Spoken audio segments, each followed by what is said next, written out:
João Kouyoumdjian is a classical guitarist in his late 20s. The Juilliard-trained musician began playing the guitar at the age of 12.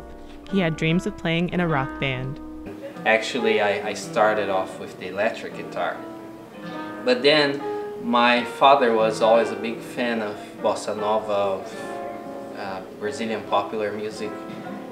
And a couple of years later, I smoothly changed to playing bossa nova and Brazilian popular styles. João says his mixed musical background helps him create modern takes on some of Brazil's most beloved composers.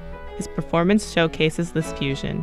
The popular is classically framed, and the classical shows influences of popular. People from New York's Brazilian community enjoy hearing the young artist's take on classical composers. I like everything, and I like as well the music from Antônio Carlos Jobim, the girl from Ipanema, author. Jobim is one of the most well-known Brazilian composers from the 1960s. João says many young musicians are starting to study music from this time period.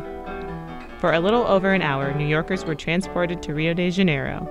Nia Phillips, Columbia Television News.